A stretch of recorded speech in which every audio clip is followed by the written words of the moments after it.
Olá, irmãos, graça e paz, tudo bem? Para quem não se lembra de mim, eu sou o Sandro, eu sou um dos professores da nossa Escola Bíblica Dominical e estamos aqui para dar continuidade aos estudos da segunda carta de Paulo aos Coríntios. Nós vamos estudar hoje, especificamente, o capítulo 10, dos versículos 1 ao versículo 18, né? O tema desta aula de hoje vai ser o ministério como um campo de batalha. Nós vamos falar sobre o texto da palavra de Deus, óbvio, tendo a Bíblia como a base do nosso estudo, mas nós também temos um material de apoio, que é o livro do pastor Hernandes Dias Lopes, segundo aos Coríntios, o triunfo de um homem de Deus diante das dificuldades, né?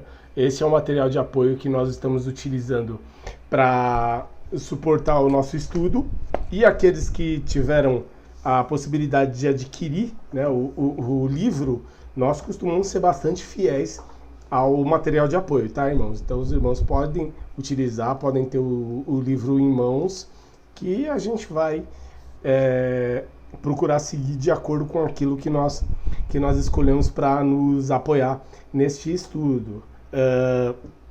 Eu não costumo utilizar, irmãos, efeitos audiovisuais, né? Alguns dos demais professores utilizam isso, que é muito legal, que é muito bom, eu acho muito bacana, mas eu não tenho lá muita afinidade, então eu costumo usar o celular, uma câmera, a Bíblia, de carne e osso. Então pode pegar a sua Bíblia aí, que a gente vai abrir bastante. Afinal de contas, é a Escola Bíblica Dominical, a gente tem que ler a Bíblia. Então, irmãos, tenham em mãos aí a sua Bíblia, deixa ela abertinha aí, que a gente vai ler a palavra de Deus. Antes de iniciar os nossos estudos, nós vamos orar, nós vamos pedir que o Espírito Santo ele possa nos dirigir nessa aula, que o Espírito Santo possa estar conosco, trazendo aos nossos corações e à nossa consciência aquilo que é a sua santa e gloriosa vontade. Então eu quero pedir aos irmãos que comigo abaixem as suas cabeças, vamos orar a Deus nesse momento, para que Deus nos ajude nesse momento que nós estamos aqui aprendendo da sua palavra. Vamos orar. Pai bendito, nós te agradecemos, Senhor, por mais esta oportunidade que temos, Senhor, de aprender da sua palavra. Que o Teu Espírito Santo, Senhor, possa nos dirigir, que o Teu Espírito Santo possa nos ensinar conforme a Tua vontade. A Tua palavra é santa, Senhor, a Tua vontade é perfeita. Nós estamos aqui para aprender um pouco mais. Que aquilo que o Senhor colocou em nossos corações possa ser, Senhor, elucidado também ao coração de todos os nossos irmãos que vão acompanhar hoje, que vão acompanhar outros dias, Senhor, esse estudo. Que o Teu Espírito Santo possa falar mais aos nossos corações. Pai querido, nós entregamos nossa vida em Suas mãos, pedimos perdão pelos nossos pecados. Pedimos, Senhor, que o Senhor venha a lavar-nos com o Teu sangue e nos ensinar, Senhor, a Tua perfeita e agradável vontade. Muito obrigado, Pai. Nós te agradecemos por tudo em nome de Jesus. Amém. E amém. Irmãos, vamos fazer a leitura, né, do texto bíblico completo e depois nós vamos tratando ponto a ponto, como nós costumamos fazer, para que a gente possa absorver o máximo do ensino que nos foi passado. Então, vamos fazer a leitura do texto bíblico agora, de 2 Coríntios capítulo 10, do versículo 1 ao 18, completo, e depois a gente vai passando ponto a ponto, para que a gente consiga aprender o que nós chamamos de o suprassumo da palavra de Deus. Vamos lá. Ora, eu mesmo, Paulo, rogo-vos pela mansidão e benignidade de Cristo, eu que, na verdade, quando presente entre vós, sou humilde, mas quando ausente, ousado. Paulo faz uma provocação aqui. Rogo-vos que, quando estiver presente, não me veja obrigado a usar com confiança da ousadia que espero ter com alguns que nos julgam, como se andássemos segundo a carne. Pois, embora andando na carne, não militamos segundo a carne. As armas da nossa milícia são carnais. Não são carnais, mas sim poderosas em Deus para a destruição das fortalezas. Derrubamos raciocínios e toda altivez que se levante contra o conhecimento de Deus. E levamos cativo todo o pensamento à obediência de Cristo. E estaremos prontos para punir toda desobediência quando for cumprida a vossa obediência. Olhais para as coisas segundo a aparência. Se alguém confia em si mesmo que é de Cristo, pense outra vez isto consigo, que assim como ele é de Cristo, também nós de Cristo somos. Pois ainda que eu me glorie um pouco mais a respeito da nossa autoridade, a qual o Senhor nos deu para edificação e não para a vossa destruição, não me envergonharei, para que não pareça como se quiser intimidar-vos por cartas. Pois as suas cartas, dizem, são graves e fortes, mas a presença pessoal é fraca e a palavra desprezível. Pense o tal isto, que quais somos no falar por cartas, estamos ausentes, tais seremos no fazer, estamos presentes. Não ousamos classificar-nos ou comparar-nos com alguns que se louvam a si mesmos, mas estes que se medem a si mesmos e se comparam consigo mesmos estão sem entendimento. Porém, não nos gloriaremos além da medida, mas conforme a reta medida que Deus nos deu para chegarmos até vós. Não nos estendemos além do que convém, como se não houvéssemos de chegar até vós, pois já chegamos também até vós no Evangelho de Cristo. Nós, nos gloriando além da medida nos trabalhos alheios, temos esperança de que, crescendo a vossa fé, seremos abundantemente engrandecidos entre vós, conforme a nossa medida, para anunciar o Evangelho nos lugares que estão além de vós, e não no campo de outrem, a fim de não nos gloriarmos no que já estava preparado. Aquele, porém, que se gloria, glorie-se no Senhor, pois não é aprovado quem a si mesmo se louva, mas sim aquele a quem o Senhor louva. Amém. Irmãos, eu queria também invocar um outro personagem importante da nossa fé cristã, que é o nosso querido Martinho Lutero. O Martinho Lutero, ele fez um comentário desse capítulo 10 muito bacana. Ele fala assim: olha, os oponentes de Paulo o caluniaram e apresentaram a si mesmo em cores brilhantes. No entanto, Paulo permanece firme nessa guerra espiritual, ganhando almas para Cristo em meio a tantas dificuldades, alegrando-se porque o Senhor faz prosperar seu trabalho e abre as portas para o seu ministério, e dando toda a glória para Cristo. Amado irmão, não julgue seus ministros com base nos padrões dos negócios seculares ou do mundo do entretenimento, mas preste atenção se eles ensinam com a voz do bom pastor e demonstram o seu cuidado. Assim como Cristo suportou os dardos do maligno para resgatar de suas garras o indigno pecador, Paulo e outros ministros fiéis se submetem à aflição para alcançar o perdido e edificar o rebanho. Eu gosto que o Martinho Lutero, ele costuma fazer uma oração, escreveu uma oração ao final dos seus comentários. Ele escreve uma oração muito bonita. Ele fala assim: Senhor, concede-nos morrer para o nosso eu e viver para ti. Concede-nos sermos instrumentos da tua missão e não obstáculos em seu caminho. Amém. Irmãos, é muito legal esse texto que nós vamos estudar hoje, porque ele tem muito a ver com a nossa realidade atual. O apóstolo Paulo, o apóstolo Paulo não, o autor do livro que nós estamos lendo, no caso o pastor Hernandes Dias Lopes, ele deu como tema o ministério como um campo de batalha. Então, ele fala aqui claramente sobre o momento em que Paulo ele é provocado, ele é incitado por pessoas, pelos cristãos de Corinto, como nós estamos lendo aqui desde da primeira carta, né, que nós fizemos o estudo da última carta até essa segunda carta, um pouco dessa guerra travada com os coríntios, porque os coríntios eles são gregos, né? Inclusive a gente vai ler bastante palavra grega hoje, tá? Então anota aí, já pega um caderninho, uma caneta para você anotar o significado dessas palavras, que é bem legal. E o apóstolo Paulo, ele faz essa guerra travada contra os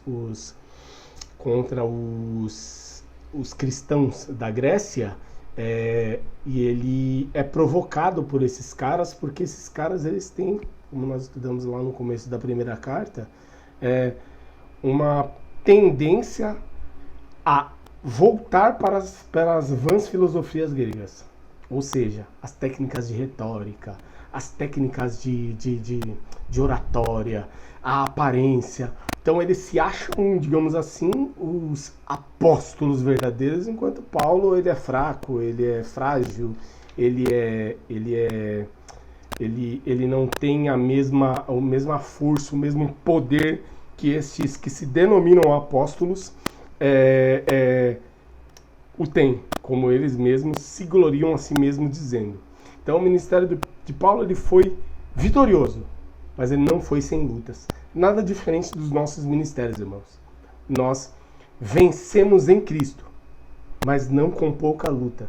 Então esse ensino do apóstolo Paulo, ele tem ele tem um chão, ele tem digamos assim, uma base sólida na palavra de Deus e num caráter maduro. Paulo aqui, quando ele escreve esses 18 versículos da sua carta, ele demonstra muita maturidade. Eu acho que esse é o cerne do nosso estudo hoje. A gente deveria pensar muito nessa forma, como encarar as batalhas do nosso ministério e da vida com maturidade. Então, assim, o apóstolo Paulo, ele inicia os 3 primeiros versículos como a posição defensiva do obreiro, ou seja, ele faz uma apresentação despretensiosa. Ele faz uma apresentação despretensiosa. Ele não está fazendo uma apresentação aqui em que ele se gloria em si mesmo. Ele começa a parte mais densa, mais pesada da sua carta, com palavras amáveis, de ternura. Mas 3 verdades devem ser destacadas, e a primeira é essa: a posição defensiva do obreiro. Ele faz: eu mesmo, Paulo, vos rogo pela mansidão e benignidade de Cristo, eu que, na verdade, quando presente entre vós sou humilde, mas quando ausente, ousado. Para convosco, sim, eu vos rogo que não tenha de ser ousado quando presente. Paulo, ele tinha autoridade, certo? Paulo é o apóstolo que funda a igreja de Corinto. Então, ele tinha autoridade. A palavra grega que Paulo usa aqui é essa aqui, ó. Não sei se dá para ver. Parakaleo. O que significa parakaleo? Parakaleo significa rogar, solicitar, pedir com humildade. Então ele está dizendo aqui: eu, Paulo, apóstolo, com autoridade, rogo-vos humildemente. Certo? Paulo, ele não se põe numa torre de marfim. Paulo, ele não se coloca numa condição de ser superior, mas alguém que é conhecido deles, alguém por quem eles têm respeito pela sua autoridade, como sendo o fundador daquela igreja e o grande e primeiro mestre deles. Então, assim, Paulo, ele roga com mansidão e benignidade. E que motivos ele poderia, por exemplo, invocar? O que ele poderia, por exemplo, trazer como, digamos assim, como motivação para que as pessoas entendessem qual é a posição dele diante dessa igreja? A palavra que ele invoca é a palavra grega prautes, que significa prautes, mansidão, poder sob controle. Basicamente isso.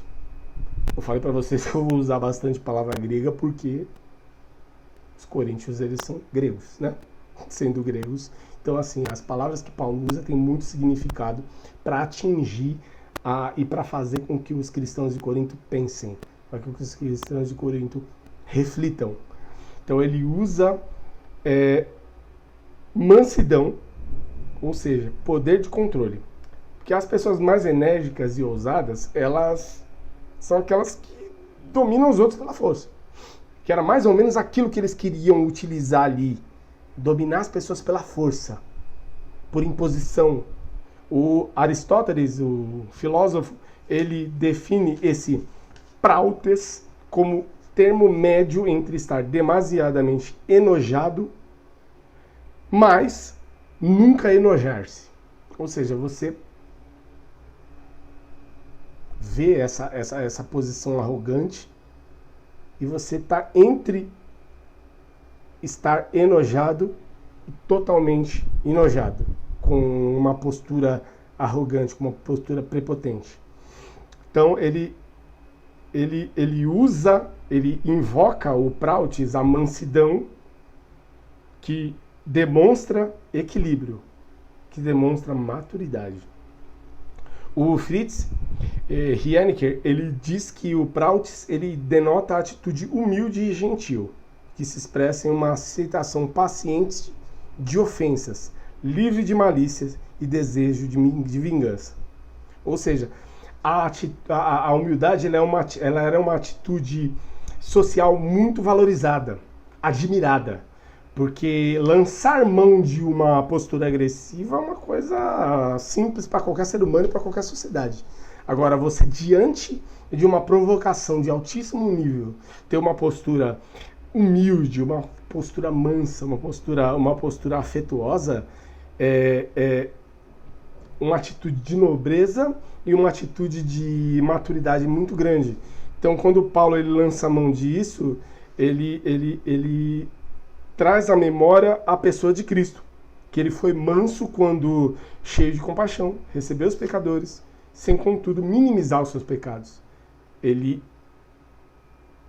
os fez entender o peso e o problema que o pecado ele traz.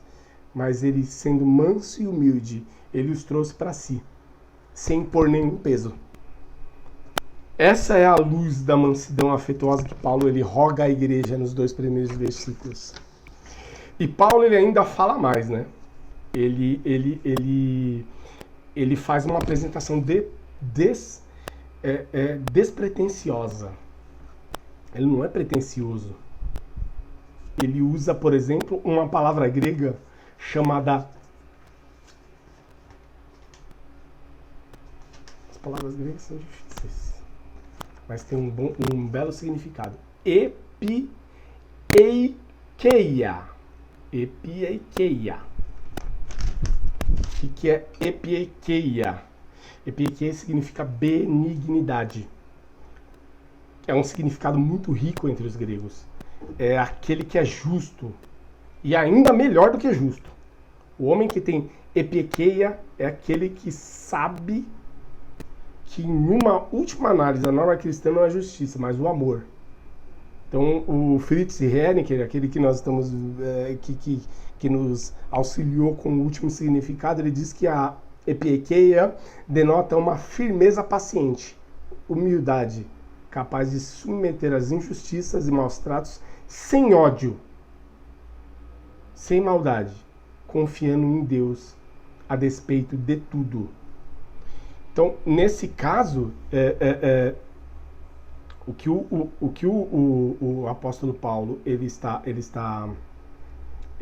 dizendo é que ele está sendo humilde, manso, benigno, mesmo diante de uma provocação, de uma como é que se fala, de um desrespeito até muito grande. O apóstolo Paulo está sendo o contrário daquilo que nós lemos, do mundo. Vamos lembrar dos 2 primeiros versículos, irmãos, que é esse que nós estamos vendo até aqui. Ora, eu mesmo, Paulo, rogo-vos pela mansidão e benignidade de Cristo. Eu que, na verdade, quando presente entre vós, sou humilde, mas quando ausente, ousado.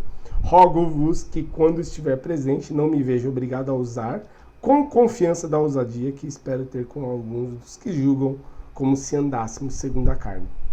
O terceiro ponto ele fala, pois embora andando na carne, não militamos segundo a carne. O que é militar? Quando você fala militar, o próprio nome já define. O ministério como um campo de batalha é militar pelo ministério. É militar, é lutar, é brigar com as armas certas. O apóstolo Paulo, ele dá uma resposta audaciosa no versículo 3, que é o que nós lemos agora, né?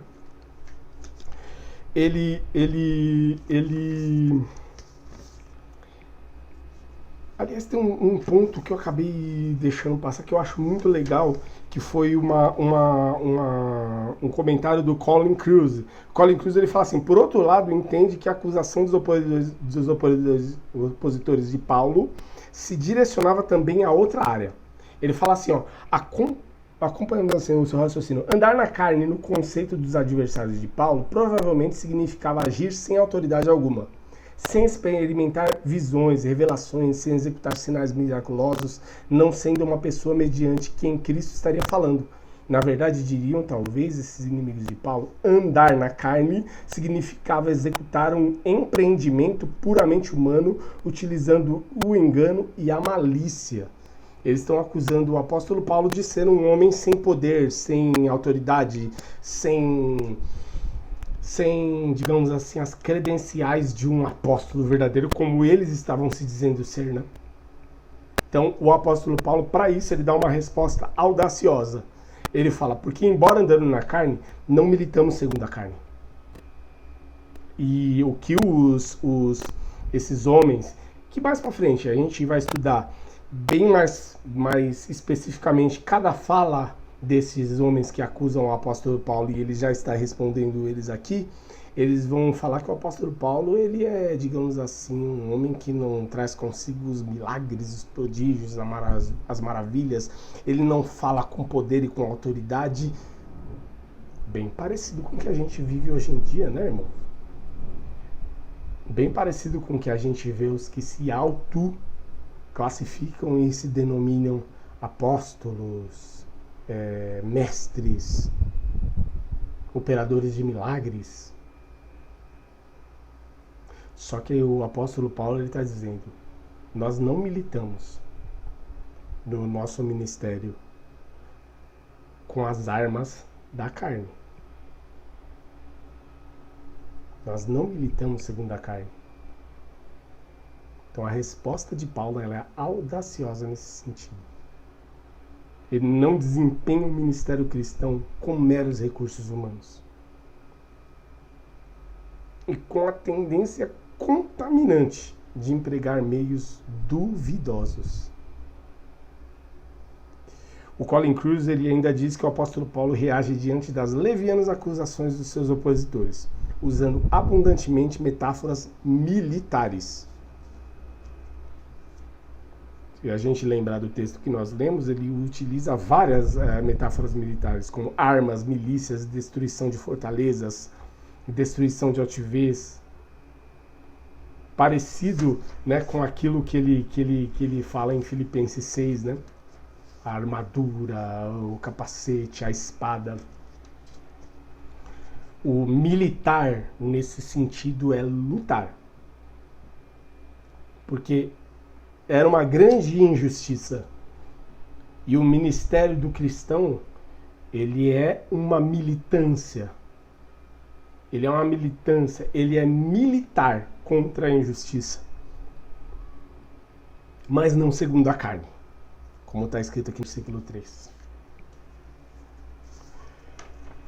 E na sequência, a posição ofensiva do obreiro.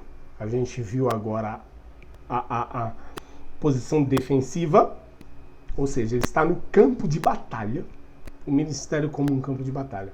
A gente fala sobre a posição defensiva e agora nós vamos para a posição ofensiva, porque militar é se defender e é também atacar. Só que tudo com as armas certas.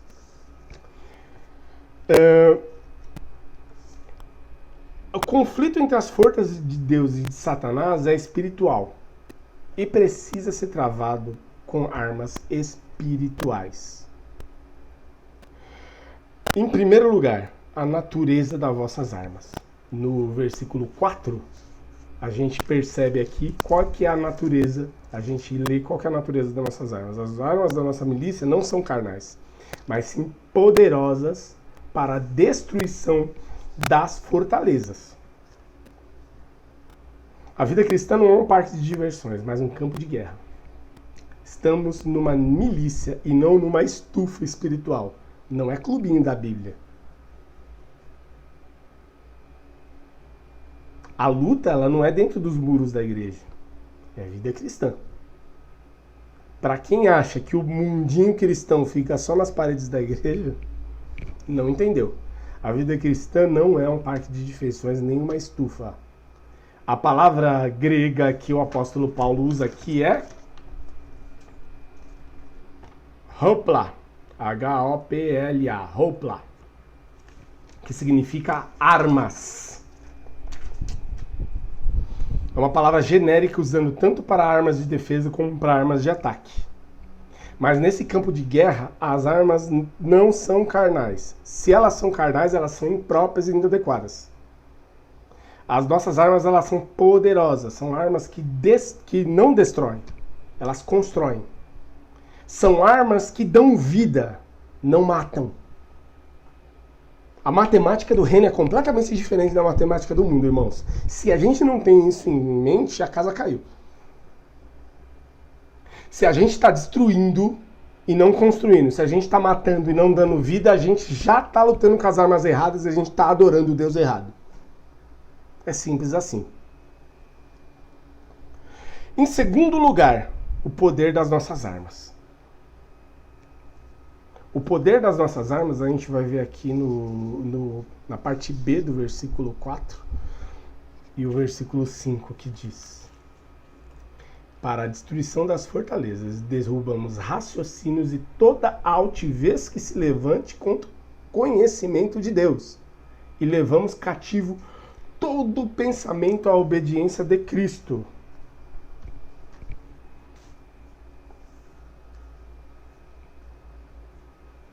As armas espirituais, elas são poderosas. Elas são eficazes para algumas finalidades. Vamos elencar as finalidades aqui para ficar mais fácil. Elas destroem a resistência do inimigo. As armas destroem fortalezas. Que fortalezas, né? A palavra grega que o apóstolo Paulo ele usa aqui é Oshuroma. O-C-H-U-R-O-M-A. Oshuroma. Que significa fortaleza. As fortalezas dos gregos, por exemplo, eram essas coisas, né? As suas filosofias, as suas demasiadas, digamos assim, seu demasiado culto à intelectualidade e à aparência. Só que assim, a palavra de Deus, ela detona as fortalezas. O Simon Kistemaker, ele diz que essas fortalezas aparecem em formas múltiplas, né? São sistemas, esquemas, estruturas, estratégias que Satanás maquina para frustrar e obstruir o progresso do evangelho. O inimigo tem suas fortalezas e elas parecem inexpugnáveis, mas as armas que usamos podem detonar essas muralhas, fazer ruir essas resistências. O evangelho é a dinamite de Deus que quebra pedreiras graníticas, arrebenta rochas, sedimenta e demole toda a oposição. A gente fala bastante sobre estruturas de corrupção, estruturas, sistemas, como se fossem barreiras intransponíveis, irmãos, mas o evangelho genuíno, desprovido de carnalidade, ele detona qualquer fortaleza. O apóstolo Paulo, ele foi muito assertivo nessa fala. Em 4 versículos, nós já aprendemos lições preciosas que o evangelho puro e simples tem um poder extremo, absoluto, para detonar para colocar no chão qualquer barreira na sua vida, na sua sociedade, na sua família. A gente precisa crer nisso.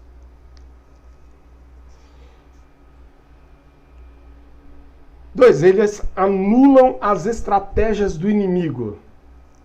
Nesse caso, o apóstolo Paulo ele usa a palavra grega logismos,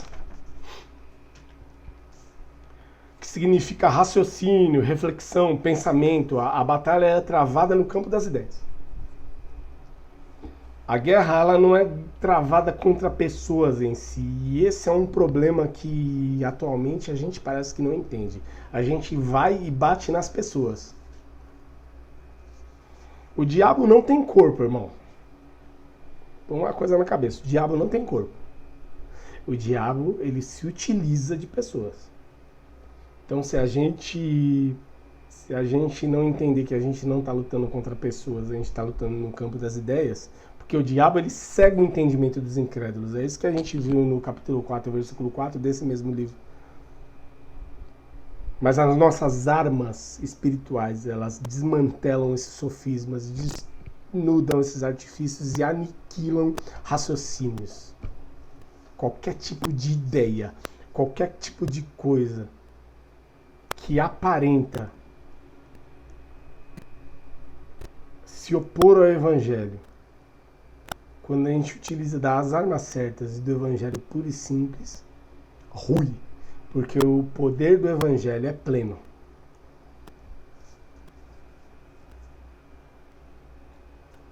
Três, elas acabam com o orgulho do inimigo. Essas armas são tão poderosas em Deus para anular toda a altivez que se levantam contra todo o conhecimento do inimigo. O Colin Kruse, ele diz que tanto a fortaleza do versículo 4 quanto a torre ou altivez do versículo 5 simbolizam os argumentos intelectuais, as racionalizações energidas pelos seres humanos contra o evangelho. O Bruce Barton, que é outro teólogo, relembra o fato de que Paulo já havia dito para os coríntios que o evangelho da cruz era considerado tolice e loucura para aqueles que viam o mundo pelas lentes da filosofia grega. A gente estudou isso lá no capítulo 1, versículos 18 e 25. Então, quando o Paulo ele prega o evangelho para os atenienses, eles desprezaram sua mensagem. Isso a gente vê lá em Atos capítulo 17 e 32. Vamos dar uma lida lá em Atos capítulo 17 e 32? Tem que ler a Bíblia, irmão, da escola bíblica. Atos 17, 32. Quando ouviram falar em ressurreição de mortos, uns escarneciam e outros diziam: acerca disso te ouviremos outra vez.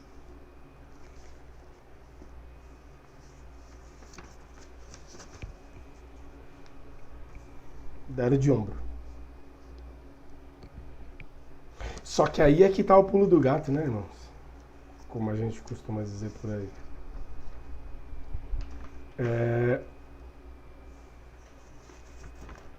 Quando o evangelho ele é elucidado, muitos têm esses pensamentos, essas filosofias confrontadas, não tem como refutar. Aqueles que são iluminados pelo Espírito não têm o que refutar. Entretanto, mediante a proclamação do Evangelho, essa argumentação oca, como ele chama qualquer tipo de argumentação fora do Evangelho, é destruída e os pecadores são salvos. E hoje em dia ainda, né, que há muitos intelectuais que tentam, desde aquele tempo, né, até hoje, que tentam ridicularizar o Evangelho, que tentam ridicularizar a veracidade e o poder da palavra de Deus, da Bíblia Sagrada, a inerrância bíblica, que escarnecem do Evangelho. O William MacDonald, ele diz que isso pode ser aplicado hoje para todos os arrazoadores da palavra. São aqueles que tentam ridicularizar a palavra. Porque essa arrogância, ela não subsiste diante do poder do Evangelho. elas aprisionam o pensamento do inimigo. Paulo ele continua ampliando a metáfora militar. Parece que o apóstolo Paulo ele fala de luta do começo ao fim, né? Quando se conquista uma fortaleza, também se fazem prisioneiros. As armas espirituais não aprisionam homens, elas aprisionam ideias. As armas carnais aprisionam os homens. As armas espirituais, elas aprisionam ideias, elas levam cativo. É isso que o apóstolo Paulo está falando no versículo 5. Ela leva cativo todo pensamento à obediência de Cristo. O Colin Kruse, ele diz que essa imagem é de uma fortaleza rompida. Os que ali dentro se abrigavam por detrás das muralhas estão sendo levados em cativeiro. Portanto, o propósito do apóstolo não é apenas demolir os falsos argumentos, mas também conduzir os pensamentos das pessoas sobre o senhorio de Cristo. Eu lembro que tem uma religião de matriz africana que ela costuma dizer que todo mundo tem o senhor da sua cabeça, né? Então esse é o pensamento dessas religiões de matriz africana. Eles não. O apóstolo Paulo está dizendo aqui que todo pensamento ele fica cativo ao senhorio de Cristo. Aqui levar cativo no tempo presente do verbo indica que o ato de fazer prisioneiros está em andamento. Ou seja, a batalha está sendo ganha e a vitória é inclusiva. Todo pensamento, a conquista não visa subjugar as pessoas como nós dissemos, mas os pensamentos. Então não tem nenhuma menção de derramamento de sangue, não é uma luta carnal. A batalha ela é travada no campo das ideias. Ninguém aqui é forçado a nada. Você é convencido. Os homens são convencidos. A palavra de Deus é exposta e os homens são convencidos pelo Espírito. Como diz João 8,32. Por obediência a Cristo, a razão escapa à escravidão do erro e do pecado, voltar a encontrar sua verdadeira liberdade para a qual foi criada. Em terceiro lugar, a eficácia das nossas armas, que é no versículo 6. Versículo 6, que ele fala: estaremos prontos para punir toda a desobediência quando for cumprida a vossa obediência. E aí a gente vai falar de punição no sentido de que um guerreiro espiritual, trazendo armas espirituais, não só desmantela a resistência, as estratégias, a soberba e os pensamentos do inimigo, mas também tem autoridade para punir a desobediência daqueles que entregaram o erro. A linguagem utilizada por Paulo é que os rebeldes seriam levados à corte marcial e punidos por sua desobediência. Era uma desobediência que tratava com leviandade a verdade do Evangelho, em razão de que seus detratores poderiam ser chamados de falsos apóstolos, obreiros fraudulentos e até mesmo servos de Satanás. Isso daqui é uma coisa importante para a igreja, que é a disciplina. Muitas igrejas perderam o hábito da disciplina e isso é errado, irmãos. Isso é um erro. Nós não podemos incorrer no erro de não disciplinar os membros da Igreja de Cristo. E o contexto de disciplina, ela não é para expor as pessoas, ela não é para envergonhar ninguém, mas para que o exemplo seja para correção e para que a pessoa retome a sua caminhada. É como um carro que quebrou, né? O carro quebrou, a gente arruma e coloca na estrada para rodar de novo. Nenhum guerreiro com as armas erradas vai conseguir vencer a batalha. Então, a disciplina é fundamental na Igreja de Cristo e no Reino de Deus. A autoridade espiritual do obreiro. Aí nós vamos falar do versículo 7 a 11. O versículo 7 ele trata do fundamento da autoridade. O reino de Cristo ele não demonstra pela força, mas pela mansidão e benignidade que nós vimos agora há pouco. Maior é o que serve, né? Essa é a conta que a gente disse. A conta no reino de Deus, a matemática do reino, ela é completamente diferente da matemática do mundo. Então, os que fazem uma viagem arrogante para o topo da pirâmide despencam para o chão. Mas aqueles que se humilham são elevados pelo próprio Deus ao ápice. O Warren Wiersbe, ele diz que Paulo usava sua autoridade para fortalecer a igreja, enquanto os judaizantes usavam a igreja para fortalecer a sua autoridade. Nada diferente dos dias de hoje, né, irmãos? Que as pessoas, os grandes líderes, eles, ao invés de usar a autoridade para fortalecer a igreja, eles usam a igreja para fortalecer a autoridade. E os membros são estéreis. Então, nesse contexto, 3 verdades são destacadas pelo Warren, que são muito importantes. A primeira, ele fala sobre o fundamento da autoridade. Dentro do fundamento da autoridade, ele diz...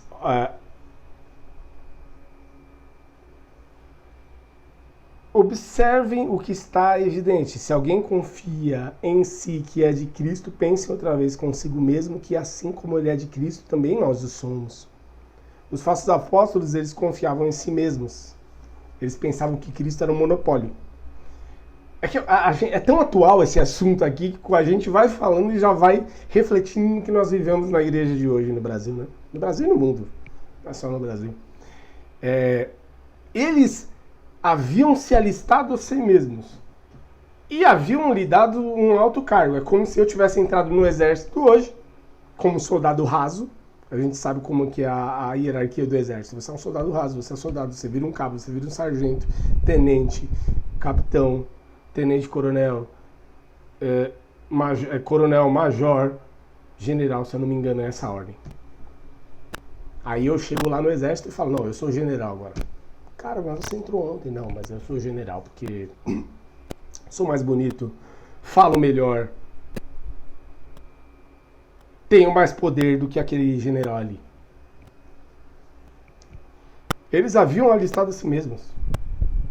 O William Barclay, por exemplo, ele quando ele escreveu que o problema do cristão arrogante é que ele acha que Cristo lhe pertence e não que ele pertence a Cristo, ele está dizendo que eles não pertenciam ao comandante nem seguiam as suas pegadas. E o apóstolo Paulo é o contrário, ele foi alistado no exército de Deus não por si mesmo. No segundo ponto, ele fala sobre a delegação da autoridade.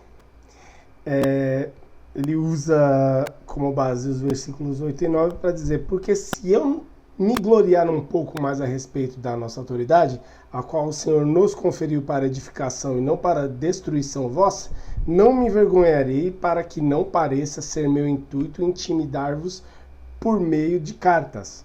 Ou seja, a autoridade de Paulo, ela vem de Jesus, não vem dele mesmo. Ele não está preocupado em demonstrar a autoridade que ele tem por si mesmo, como fizeram os seus acusadores. Na minha autoridade, ela vem de Jesus. Eu não estou aqui para intimidar vocês. Estou aqui para dizer para vocês que a minha autoridade, ela não procede da terra. Ela vem do céu. Ela não procede dos homens, mas do próprio Deus. Paulo, ele exercia o seu apostolado para edificação e não para destruição. O Simon Kistemaker, ele diz que Jesus nos concede poder nunca para o uso pessoal, mas sempre para o avanço da sua causa. Ele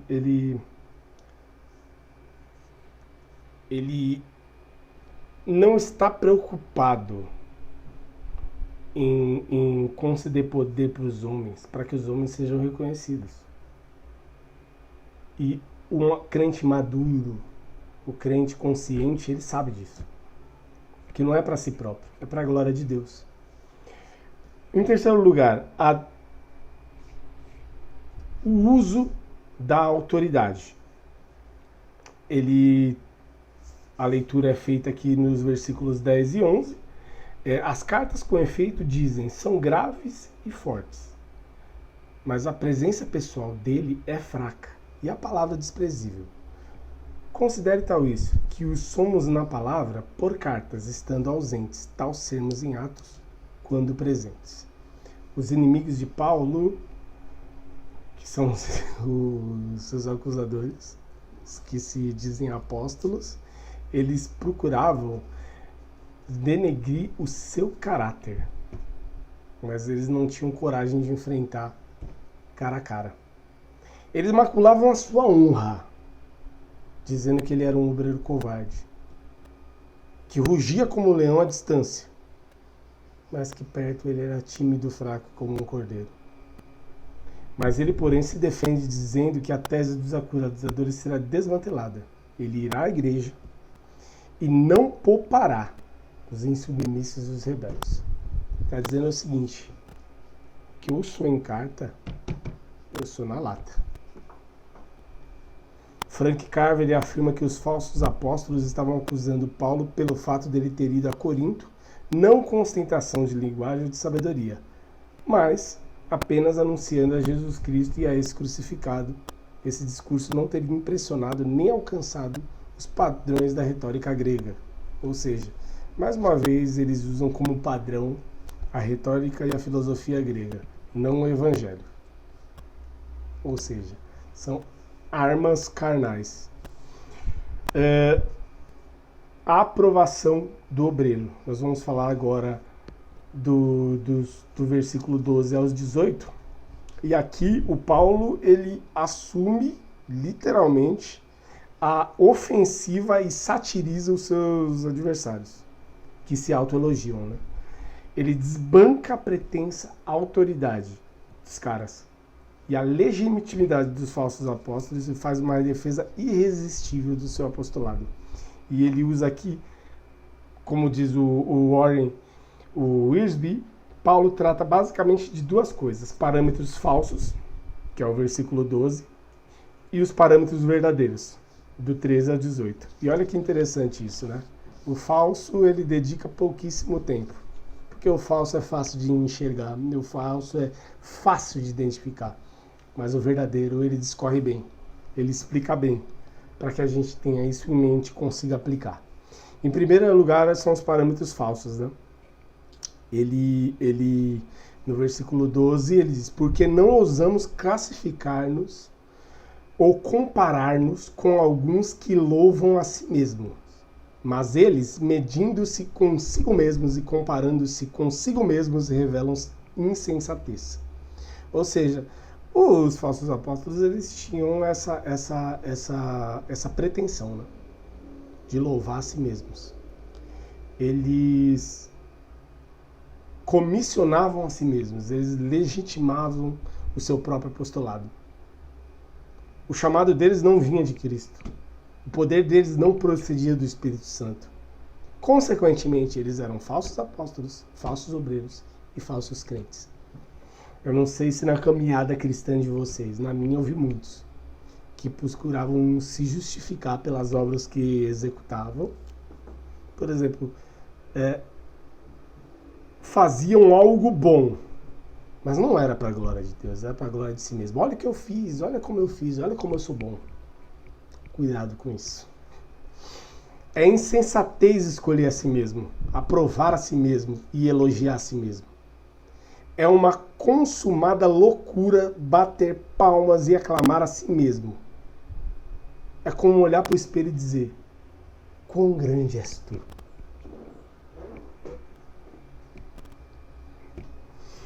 Colin Kruse ele diz que o método popular usado pelos mestres a fim de atrair discípulos nos dias de Paulo era comparar-se a si mesmos com outros mestres.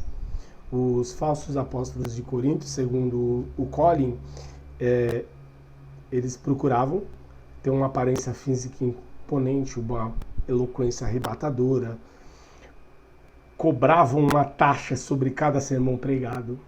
Olha como é parecido com hoje em dia. Exibiam ascendência judaica impecável, ou como hoje em dia, sou filho, neto de pastor, de apóstolo, de sei lá o que. Experiências espirituais impressionantes. Ah, como eu falo em línguas, ah, como eu falo o que acontece, olha como eu sou. Realizações de sinais apostólicos, exibições de autoridade. Eu lembro que eu fui num casamento uma vez e uma mulher chegou para minha mãe, que minha mãe não é evangélica. Falou: a senhora tem uma caneta para emprestar para o pastor? A minha mãe: não tem. Aí a moça, você não tem uma caneta para emprestar pro pastor? A minha mãe olhou assim, não. A senhora saiu batendo o pé. Minha mãe olhou para mim e falou assim, eu sou obrigado a ter caneta para emprestar pro pastor.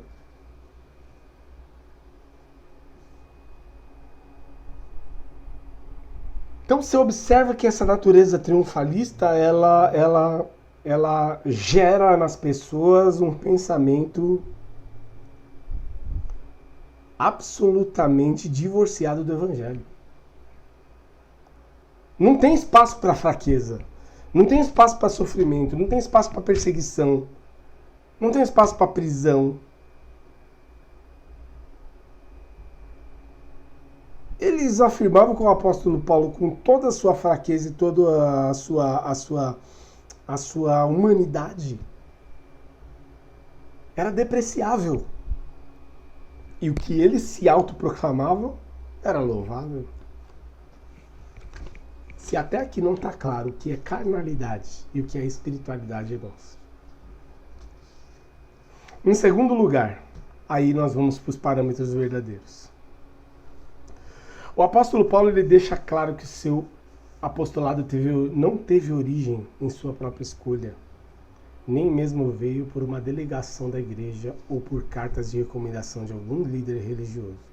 Ele foi chamado, capacitado e enviado por Cristo. 3 perguntas elucidam a questão aqui discutida. E essas perguntas nós devemos fazer para nós mesmos. Eu estou no lugar que Deus reservou para mim? Olha só, apóstolo Paulo. Nós, porém, no versículo 13 e 14, não nos gloriaremos sem medida, mas respeitamos o limite da esfera de ação que Deus nos demarcou e que se estende até vós. Porque não ultrapassamos os nossos limites como se não devêssemos chegar até vós, posto que já chegamos até vós com o Evangelho de Cristo. A palavra grega que o apóstolo Paulo usa aqui é canon, significa limite.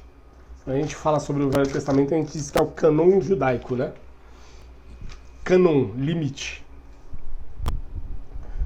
Ele delineou para Paulo que o seu trabalho missionário consiste em terras gentílicas. Paulo ele tinha autorização, autoridade para pregar em Corinto.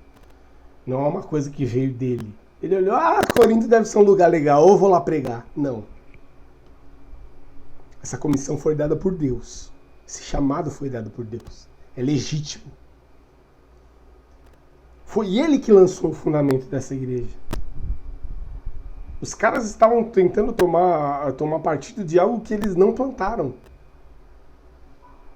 Se eles quisessem ser participantes dessa obra, que eles reconhecessem quem a iniciou e apoiassem o trabalho e fizessem parte. Mas não, eles estavam tentando desqualificar aquele que inaugurou o trabalho para levar também o crédito por algo que eles não fizeram. Eles haviam pulado dentro como se fossem ladrões e salteadores. E isso, irmãos, é desprezível.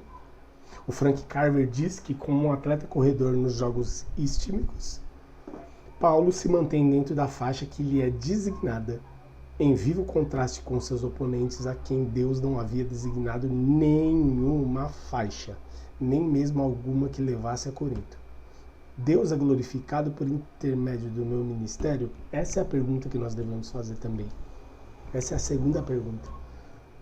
Porque do versículos 15 ao 17 diz: não nos gloriando fora de medida dos trabalhos alheios, e tendo a esperança de que, crescendo a vossa fé, seremos sobremaneira engrandecidos entre vós, dentro da vossa esfera de ação, a fim de anunciar o Evangelho para além das vossas fronteiras, se com isso nos gloriamos de coisas já realizadas em campo alheio, aquele, porém, que se gloria, glorie-se no Senhor. Deus é glorificado através do meu ministério? Porque o apóstolo Paulo ele sabia que ele tinha um ministério aprovado. Ele sabe quem o chamou. Ele sabe a quem serve.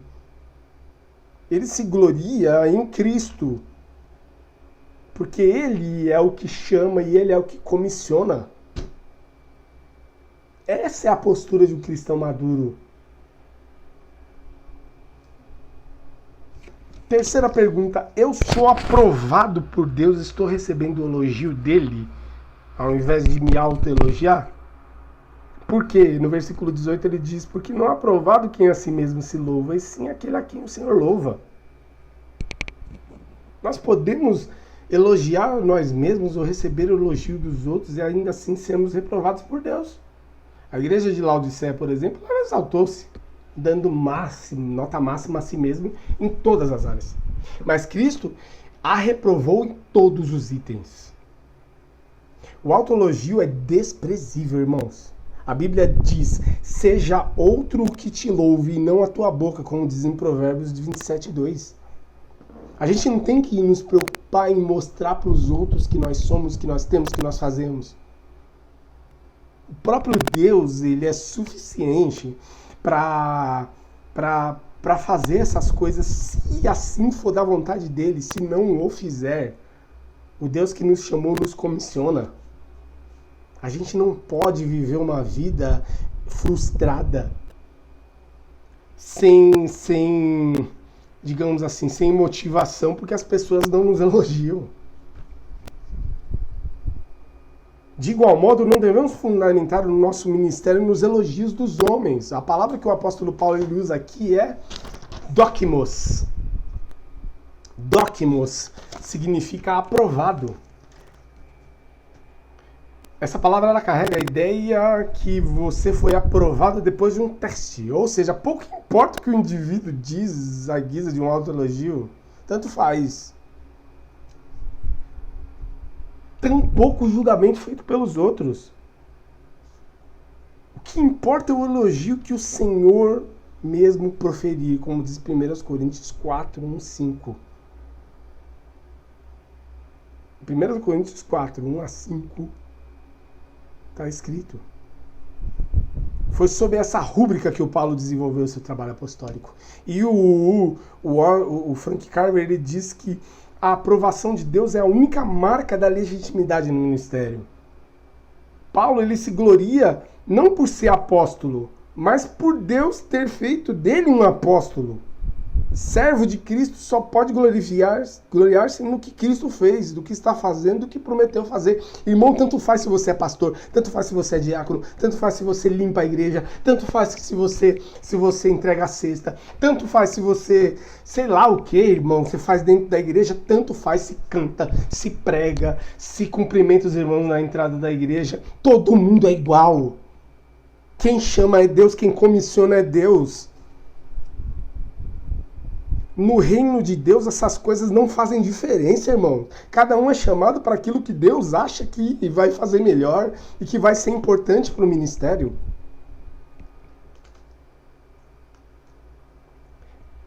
É sinal de muita imaturidade a gente viver uma vida onde a gente fica presa a esse tipo de coisa.